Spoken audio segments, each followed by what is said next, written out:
So we got Boosie, Kodak Black, and we got YNW Bortlen. If you haven't hit that notification bell, that like button, make sure that you do if you enjoy the content. So it's a lot of, talks and stuff about YNW Bortlen, his whole situation. And this all started because he was offered a plea deal. So a lot of people thought, he wasn't going to actually take it.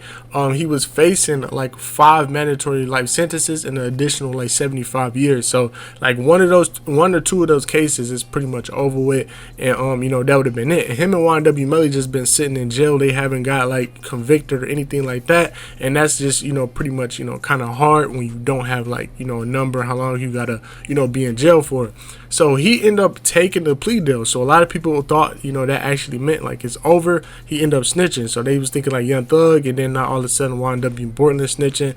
But it come to find out, his lawyers explained it, a lot of people around him explained it. He did get in a deal. He pled no contest, meaning that he's not saying he's guilty or he's not guilty. He's not saying none of that, but they wanted to give him the guilty plea. So he ended up getting a guilty plea for it, and he's also doing a proffer, which means he has to give up information. So that's where people was kind of stopped at, and it was like it's over it for YNW Melly. But his lawyer ended up explaining it. He said he's most likely not even going go up, take the stand to give a proffer for any of his cases at all. He's not giving up information on YNW Melly. He said if he does, or when he do go in there, it's going to be brief, and he's like really emphasizing that there's not going to be no information given about the case. So he just took the plea deal. He ended up getting 10 years in prison, and then he got 6 years of probation. So that's way better than what he had, and then his time served as well. So that's going to be pretty much cut down, and then he just got to do like the 6 years of probation. He's facing 5 mandatory life sentences if found guilty,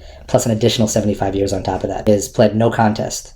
That's very important because that means he has not admitted guilt. He's not admitted that he's done anything wrong, and he's certainly not admitted or given information about anybody else. He's been found guilty. He's going to be sentenced to 10 years in Florida State Prison, followed by 6 years of probation with credit for time that he has served. He's required as a part of that to sit down and give what's called a proffer. It's when a witness offers information or will explain what they would testify to if called at trial or a hearing. That's not what's going to happen in this case. Bortlen is not going to sit down and give a lengthy proffer or answer questions about what he would testify to if he were called as a witness, because we don't anticipate him being called as a witness at any trial or any hearing, especially not one involving Melly. What I can tell you is that Bortlen is not going to implicate anybody else. He's not going to provide information against anybody else. Melly's name is not even going to come out of his mouth. And the main lawyer ended up also coming out with a statement basically saying like, he don't even represent snitches in the first place. So none of the stuff that, people's talking about don't even make sense. So it seemed like, YNW Bortlen got a cool deal instead of waiting like, YNW Melly. And he just basically just going to take the plea, not really say too much or give up no information. And, he's just going to do his time. But moving on to Boosie and Kodak Black. Basically, it was a minute ago, but Kodak Black ended up doing a song with 6ix9ine after he ended up, snitching. And a lot of people ended up speaking on it. And one of the people who spoke on it was Boosie. He ended up giving his thoughts on the whole situation. So Kodak Black, saying something recently about the Young Thug situation. And he basically ended up saying, like, where's Boosie now? He not saying nothing. He not, getting on him about, actually snitching. So he really trying to, figure that out. And then that's when Boosie ended up responding and basically saying, like, he got his own stuff he worried about, because we all know that Boosie ended up pleading guilty. He gonna have to do a little bit of time, and that's pretty much what he worried about now. And he said he just not worried about it, and they had to pay him to actually say something. Right in my DM talking about speak on the thugger shit. Man, check this out, bro. When it's time for me to speak on anything, I'm gonna speak on it. Whoever put me on their couch, bro, I'm an open book. Can't be going back and forth on no internet, bro. Like, especially with Yak, that nigga, I'm trying to get the same thing you got from the same people, bro.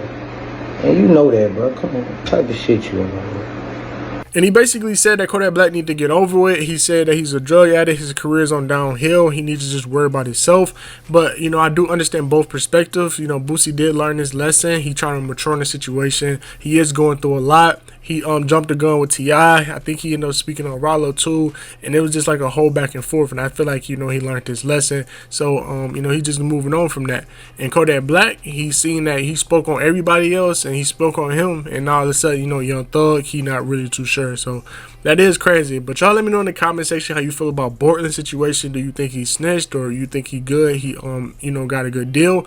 And then what you think about Kodak Black and Boosie situation. Make sure you guys like, comment, subscribe, hit that notification bell, and I'll see you in the next video.